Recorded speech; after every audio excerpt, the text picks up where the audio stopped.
Assalamualaikum warahmatullahi wabarakatuh. Selamat siang para bapak ibu yang dirahmati Allah. Hari ini saya ingin sebenarnya nyambung daripada video sebelumnya. Video sebelumnya itu adalah tentang bagaimana cara konsentrasi kita berpikir untuk program hamil atau promil. Tetapi sebenarnya di video itu tuh ada yang ngeganjel di hati saya. Di hati saya tuh ada yang ngeganjel. Artinya apa?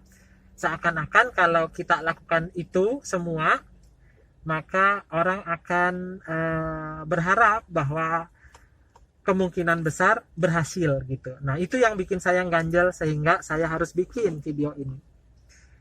Di video ini sebenarnya titik beratnya, kalau video yang sebelumnya saya memberikan anjuran-anjuran sebagai seorang dokter kepada ibu, kepada bapak. Di video ini saya ingin dengan jujur berkata bukan sebagai seorang dokter, lebih mirip kepada seorang teman baik ke teman lainnya gitu ya, tentang bagaimana supaya lebih dekat kepada punya momongan atau keturunan. Nah, maksudnya apa? Jujur nomor satu, sebelum saya omongkan ini semua ya, tolong jangan lihat yang ngomong. Nah, yang ngomong mah begajulan beginilah, begajulan gitu ya. Kalau ibu dan bapak tahu kesalahan-kesalahan saya juga nggak akan dengerin apa yang saya omongin. Jadi nomor satu, jangan lihat yang ngomong, tetapi lihat apa yang diomongkan. Kalau memang ada yang terasa benar, tolong diterima. Tapi kalau ada yang rasanya ngaco, nggak usah diterima. Gitu ya. Baik. Hal-hal yang saya rangkum di video kali ini sebenarnya bukan hanya pengalaman saya semata, tetapi saya tanya dari pasien-pasien yang lain yang sudah berhasil gitu ya. Jadi ini semacam trik pelengkap untuk ngelengkapin yang kemarin, ngelengkapin usaha ibu. Sekarang adalah kalau saya bilang bukan hanya pelengkap tapi penyempurna. Jadi justru kalau menurut saya pribadi kuncinya adalah di sini. Gitu ya. Jadi kita mulai. Jadi kalau menurut saya sudah pernah ngerasakan anak saya yang pertama itu ya susah nunggunya tuh agak lama. Yang kedua lebih lama lagi. Kadang-kadang saya bertanya dalam hati, kenapa saya sebagai pekerja di bidang ini malah agak susah gitulah. Nah, akhirnya di hati kecil saya itu berkata, mungkin Tuhan, Gusti Allah maunya saya ngerasain gimana sih sedihnya orang berusaha ingin punya momongan. Nah gitu. Jadi kurang lebih nanti kalau misalnya ada orang yang datang ke saya itu bisa untuk ngerasain lah gimana kira-kira hatinya saat itu gimana gitu ya. Nah, nomor satu, makin lama saya kesini, makin saya lihat yang berhasil itu punya trik. Punya triknya apa? Ini diam-diam aja ya. Ini semi serius tapi kita santai aja. Jadi yang pada yang berhasil itu, mereka jatuh kepada tingkat kepercayaan terhadap Tuhan itu lebih tinggi. Dan kalau ditanya ibu dan bapak, misalnya saya tanya nih, tujuannya ada hidup ini apa sih? Nah, kalau udah ketemu itu, maka dari titik ini ke depan, perjalanan ibu dan bapak untuk mencari momongan tidak akan sia-sia. Tidak akan sia-sia, karena tidak ada yang sia-sia dalam hidup ini. Nah, ceritanya begini ternyata. Ternyata hidup ini kan tujuannya cuma satu, yaitu ibadah gitu ya.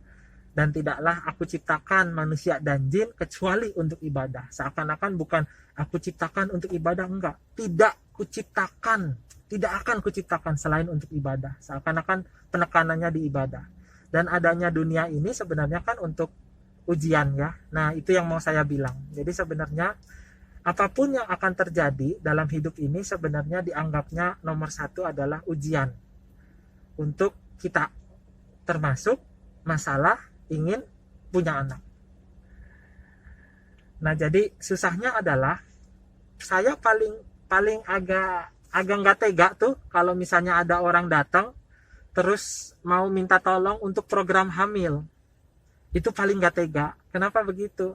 Seakan-akan sebagai dokter disuruh atau diminta tolong untuk sesuatu, memberikan sesuatu yang bukan kepunyaannya gitu. Jadi beda ya, misalnya ada pasangan yang datang karena ada penyakit, nah itu sudah kewajiban untuk nolong, misalnya ada kista atau ada miom gitu. Nah itu udah kewajiban karena itu penyakit.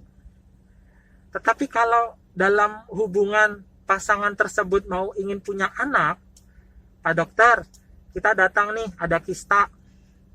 Untuk apa Pak? Ini misalnya kita mau program punya anak, aduh itu agak berat. Selalu saya akan bilang, kalau masalah kistanya mungkin saya bisa bantu untuk hilangkan. Tapi dalam masalah pingin punya anak itu bukan kepunyaan kita. Nah itu agak susah. Jadi dengan sudah hilangnya penyakit bukan berarti pasti akan punya momongan. Nah itu susahnya.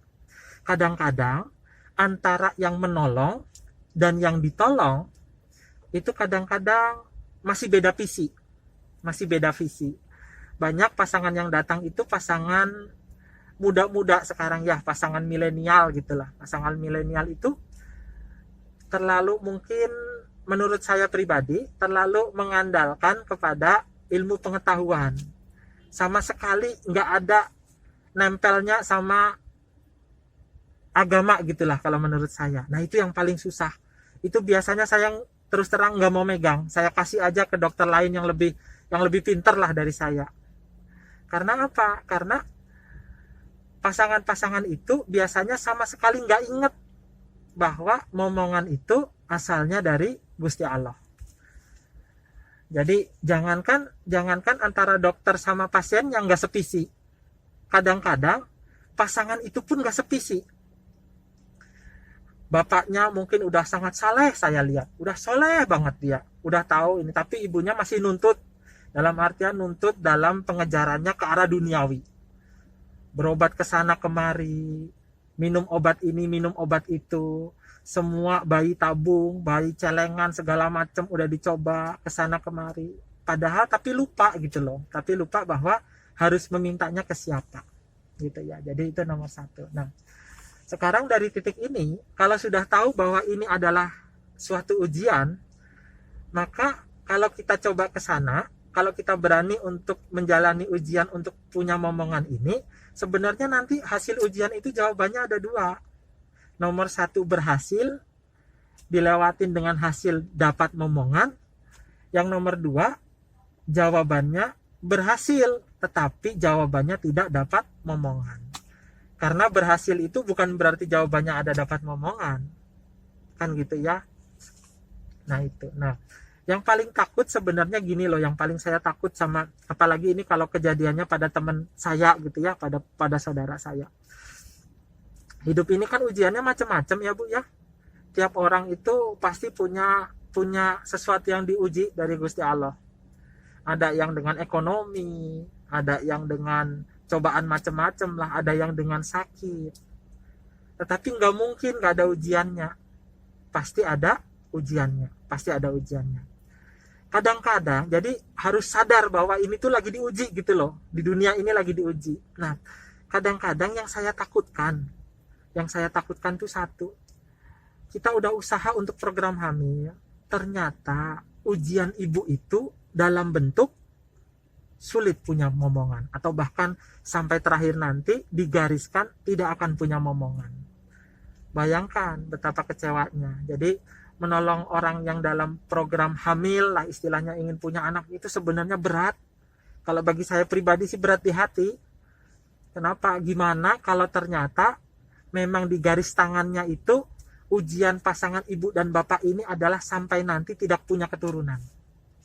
Jadi nah itu nanti akan menjadi cekcok tuh, artinya udah keluar banyak biaya, udah keluar kesana kemari, waktu sudah habis, ternyata nggak jadi. Nah kalau pada pasangan yang sudah dekat dengan Tuhan, itu mereka nerima. Nah jadi kita kadang-kadang ngelihat ini kayaknya pasangannya dekat dengan Tuhan, udah tahu nanti jangan-jangan sudah kita coba, terakhirnya tetap nggak bisa. Dan mereka nggak akan kecewa. Karena apa? Bagi mereka itu adalah usaha. Bagi mereka itu adalah ikhtiar. bagi mereka itu adalah tindakan yang akan dilihat sama Tuhan sebagai perjuangan. Dan bagi mereka balasannya mungkin bukan di sini, tapi Tuhan ngelihat itu perjuangannya tulus, dicatat sebagai suatu kebaikan, dibalasnya nanti. Nah, ada pasangan yang seperti itu, ada. Dan itu jauh lebih gampang untuk menolongnya. Dan rata-rata yang kayak gitu malah ngelihat perjuangannya itu Gusti Allah nggak tega tuh, nggak tega. Akhirnya dibayarnya di sini, gitu ya. Nah, pasangan-pasangan ini biasanya walaupun sudah dekat dengan tingkat ketidakmungkinan, biasanya mereka tetap semangat. Ya kadang-kadang ada yang ingat bahwa kalau di Muslim itu Nabi Ibrahim 100 tahun baru dapat berdoa tiap hari. Kan kadang-kadang gitu.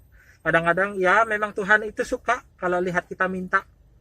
Saya rasa Tuhan itu suka drama. Gitu ya. Nah, sekarang tips-tipsnya nih, tips-tipsnya ini ya moga-moga berhasil, karena pada diri saya pribadi pernah berhasil gitu ya. Nomor 1, jangan kebalik mintanya ke manusia dulu. Jadi artinya gini, artinya itu boleh sih ke dokter, itu boleh ke pusat-pusat infertilitas yang paling tinggi, yang sampai bayi tabung, sampai satu atap pelayanannya semua ada, boleh. Tapi jangan lupa itu mulai pertamanya itu justru bicara dari hati ke hati, minta sama yang punya anak, minta sama yang bisa ngasih anak gitu loh. Jadi jangan sampai kelihatan, apalagi ketahuan hati nurani ini ketahuan sama Allah bahwa minta sama manusia. Nah, itu susah. Karena yang ngasih anak itu ya bukan manusia. Itu yang sering lupa tuh, Bu, yang sering lupa. Jadi kalau menurut saya sih, kalau mau punya anak itu kan tadi ujian itu harus udah mulai sadar, ini diuji kenapa, jangan sampai ujiannya udah seberat ini tapi nggak dapat apa-apa gitu loh ya. Jadi itu sebenarnya Tuhan mau kita ngomong dari hati ke hati. Kalau yang lain mah gampang lah bagi Tuhan itu. Tubanya nggak paten, tubanya ketutup, ntar tiba-tiba dibikin kebuka aja. Memang syariatnya caranya lewat manusia, lewat dokter atau apa. Tapi izin dari awalnya itu, kalau ibu nggak ngomong dari hati ke hati, ibu sama bapak gitu ya, terus dari hati ke hati, baru bisa tuh kebuka. Itu yang pasangan suami istri kadang-kadang lupa. Ya syukur-syukur kalau dua-duanya minta ngomong dari ke hati, dalam doa, dalam sholat, dalam tahajud bersama gitu ya. Itu kalau misalnya kadang-kadang Tuhan tuh kasihan, cuman ibunya aja pingin bener-bener dalam hati ke hati, ibunya bener-bener doa. Itu kadang-kadang bapaknya begajulan juga Tuhan mungkin ngelihat, ya udahlah ini saya kasihan sama si ibu kan gitu ya. Nah, nomor 2, titik beratnya kalau bisa itu memantaskan diri untuk minta. Dan kita ini kan mau minta sama yang bisa ngasih anak. Cara mantesin diri itu gimana? Nah, memantaskannya itu saya kasih analogi gini ya. Seumpama nih, ibu mau datang ke Pak Wali Kota gitulah, mau meminta atau memohon sesuatu. Yang penting ibu itu kalau ke Pak Wali Kota pakai baju yang harum tapi kotor, atau pakai baju yang bersih dulu walaupun tidak harum. Ya, jadi lebih penting itu untuk membersihkan dulu bajunya. Masalah harum gak harum, alhamdulillah nanti seterusnya. Cuman begitu juga kalau mau minta sesuatu sama Tuhan itu, diri kita itu dibersihkan dulu. Dibersihkan tuh artinya apa? Merenung, introspeksi. Saat ini tuh saya ada apa ya? Saya tuh suka salah apa? Sehingga kok Tuhan ngasih ujian berat kayak begini. Nah, itu bicara dari hati ke hati. Gak usah banyak orang, gak usah update status di sosmed. Makin banyak diupdate itu bukan makin selesai masalah ibu.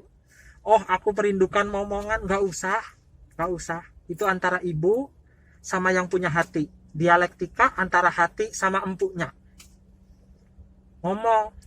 Makanya kalau di ceritanya agama muslim itu ada tuh, ada syekh namanya Hasan Basri apa ya kalau nggak salah. Ditanya, ada orang datang, "Syekh, saya pingin punya saya pingin punya panen banyak." Ya udah istighfar. "Saya pingin punya kekayaan," sana istighfar. "Saya ingin punya anak," istighfar. Terus habis itu istrinya nanya, "Kenapa semua dibilangin jawabannya istighfar? Kamu malas atau gimana sih jawabnya?" Ternyata enggak, memang benar. Itu memang katanya Tuhan. Katanya Allah, kalau kita itu memantaskan diri, istighfar, akan dikasih jalan keluar entah dari mana. Ya semua itu, minta hujan boleh, minta kekayaan nanti datang, minta kecukupan, minta anak. Intinya, itu kita harus senantiasa introspeksi. Ya namanya orang mau berbuat jadi lebih baik, menjadi manusia yang lebih baik, tentu dia akan mengurangi berbuat yang ngaco-ngaco. Nah itu salah satunya. Udah begitu sekaligus introspeksi, selalu mikir, apa ya yang salah dengan rumah tangga ini? Namanya anak itu kan titipan. Kenapa ya belum juga datang? Kenapa titipannya belum mau dititipin ke kami, ke kita? Apa tempat penitipannya kita itu masih bermasalah? Jadi sama-sama ngerenung, suami sama istri itu ada apa ya? Sehingga kok kita belum dititipin? Apa kita masih merupakan pasangan yang kurang baik untuk dititipi? Apakah kita belum bisa jadi panutan untuk anak-anak kita nanti? Nah, kadang-kadang gitu. Karena gini Bu, sekarang ibu minta anak nih, bapak minta anak misalnya. Terus Tuhan nanya, nanti kalau sudah saya kasih anak, terus untuk apa sama kamu? Kan udah banyak buktinya. Ada yang punya anak nggak pernah dididik. Ada yang punya anak nggak pernah ditemenin. Ada yang punya anak karakternya itu nggak dijaga, jadi begajulan. Ada yang anak umur SD kelas 1, kelas 2 omongannya udah kotor semua. Coba bayangkan. Nanti kata Tuhan, kalau saya kasih titipin anak, titipan saya mau kamu apain? Nah artinya dalam segi introspeksi itu ibu dan bapak harus berjanji, tapi janji itu jangan janji kosong. Ngomong aja sama Gusti Allah. Gusti Allah itu senang kok kalau kita mesra asal dari hati ke hati dan tulus, dan kita mencoba ngebersihin baju kita tadi itu, membersihkan jiwa kita tadi. Bilang aja, Gusti Allah, saya tahu lah, mintanya itu gitu agak ngerayu. Gusti Allah, saya tahu Engkau pasti lebih tahu apa yang baik buat kami. Mau dikasih boleh, mau nggak dikasih anak juga nggak apa-apa. Kami ikhlas Gusti Allah. Nah agak ngegombalnya di sini. Kami ikhlas Gusti Allah. Tapi kan Gusti Allah tahu, saya tuh pengen ngerasain jadi ayah. Saya ingin ngerasain jadi ibu. Saya tuh pengen ngajarin anak-anak saya nanti tuh sholat. Saya ingin ngajarin anak-anak saya tuh jadi hamba yang takut sama Engkau. Nah gitu. Jadi kalau misalnya punya doa itu, ngelibatin orang lain. Jangan ngelibatin diri kita sendiri aja. Gitu ya. Jadi janji, tapi janji itu nanti kalau udah lahiran ya ditepatin, kalau enggak Allah marah gitu ya. Nah ada satu lagi nih tips yang sering berhasil tuh saya dapat dari pasangan-pasangan yang udah berhasil. Namanya adalah sistem jejaring doa. Jejaring doa itu gini nih, ternyata ya kalau kita itu ngedoain diri kita sendiri itu kadang-kadang agak seret, soalnya kita tuh banyak salah, banyak maksiat kalau saya lihat ya. Jadi kalau kita itu didoain sama orang dan doanya itu sembunyi-sembunyi dan tulus, biasanya sama Allah itu dikabulin cepat gitu loh ya. Caranya gimana? Ini tipsnya ya. Jangan ada yang tahu ini tips, ini bener deh. Ini sangat apa? Sangat berkesan bagi saya. Coba ibu dan bapak bantu orang yang gak mungkin bisa membalas ibu dan bapak. Jadi bantu orang yang punya kesulitan, tapi ibu tahu bahwa dia nggak bakalan bisa bantu balas ibu dan bapak. Karena kalau bisa balas nanti, dalam hati kecil itu ada pamrih, ada ikhlas, ada balas budi. Bantu aja, dan itu dibiasain tuh. Misalnya yang nggak mungkin deh, misalnya ada orang pinggir jalan tuh diprogramin tiap hari, ada orang pinggir jalan cari yang nggak bisa balas, nggak punya duit sama sekali, gelimpangan di jalan, kasih duit, apa lebih bagus kasih makan yang udah disiapkan dengan rapi, tinggal makan, kasih. Coba bayangin, mungkin gak dia ngebales ibu dan bapak? Mungkin gak? Nggak mungkin. Nggak mungkin dia bisa balas, nggak mungkin. Yang bisa dia balas apa coba? Tulus loh, dia akan bilang, dia tuh akan bilang tulus. Dia akan mohon sama Tuhannya, ya Allah, tadi itu siapa? Saya nggak kenal, tapi minta tolong, bantu apapun hajatnya. Nah jadi, kalau kita menolong orang yang gak mungkin akan menolong balik kita, Gusti Allah gak ada pilihan lain tuh. Gusti Allah sendiri yang harus balas ibu dan bapak. Ya gitu ya, jadi itu sangat berkesan bagi saya. Itu tips yang sering sekali berhasil. Nah memang Gusti Allah itu ada cara balasnya itu macam-macam. Ada yang kontan langsung dibales, ada yang nunggu dulu agak lama. Karena apa? Karena Gusti Allah suka ngelihat tangisan ibu malam-malam, suka ngelihat doa bapak yang tulus malam-malam. Ada yang nomor 3, ada yang saking sayangnya, saya nggak akan balas di sini dengan anak, nanti aja saya balas di alam nanti. Itu ada yang kayak gitu. Tapi yang kayak gini kan perlu apa ya? Perlu pemahaman ya, perlu pengertian gitu ya. Nah itu ya. Nah satu lagi, kalau orang yang anggap ini ujian, itu biasanya bukan hanya sekedar mencoba menjawab ujiannya dengan benar, tapi mencari hikmah di balik itu. Karena apapun nanti jawaban dari Gusti Allah itu, biasanya itu akan ada hikmahnya. Kalau jawabannya ditunda, misalnya punya anaknya ditunda agak lama, berarti Tuhan pingin lebih empati, supaya ngelihat orang lain itu lebih bisa bantu yang gak punya anak. Atau nomor 2, supaya ngurus anak itu terasa lebih berharga. Bayangkan dapat anak yang gampang, kadang-kadang orang begitu saja, atau dapat anak yang sulit, sehingga itu terasa lebih berharga nantinya anak itu diajarin. Atau nomor yang lain, gak dikasih anak, itu ada hikmahnya juga. Ada hikmahnya apa? Selain ibu dapat kesabaran yang lebih tinggi karena gak dapat anak. Bayangkan kalau ternyata ibu dan bapak ditakdirkan untuk menolong anak-anak lain itu yang tidak punya ibu dan bapak, supaya diangkat anak. Kan gitu. Berarti kan ada hikmahnya. Siapa yang akan peduli sama anak-anak itu kalau bukan utusannya, yaitu ibu dan bapak dibuat susah untuk punya anak. Oleh karena itu kadang-kadang makanya ada cerita, kalau udah ngangkat anak kok gampang punya anak. Bukan masalah kesehatannya berubah sih kalau menurut saya, bukan semata-mata itu. Tapi karena Allah ngelihat kok ini baik sih sama orang lain gitu loh, jadinya akan ditolong. Nah makanya memang gak ada yang lebih disukai sama Gusti Allah itu selain kita menolong orang lain gitu ya. Nah ini sebenarnya yang penting terakhirnya nanti, namanya semua ikhtiar itu usaha manusia, keilmuan manusia, pergi ke dokter segala macam ini manusia, tapi diakhiri dengan pasrah. Pasrah itu ya yang tadi, dapat alhamdulillah dikasih sama Gusti Allah, kalau enggak pun ya enggak apa-apa. Berarti kesabarannya harus yang super, jangan sampai malah makin rusak, dalam artian dikasih begini malah makin marah sama Allah, makin benci, makin marah sama dunia gitu ya.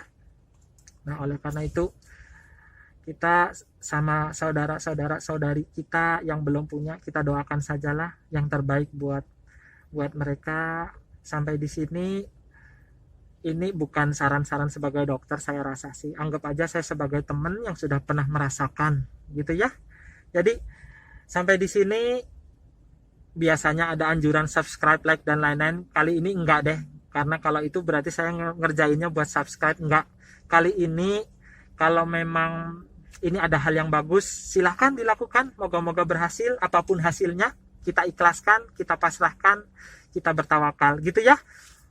Wassalamualaikum warahmatullahi wabarakatuh. Sampai ketemu di video-video selanjutnya.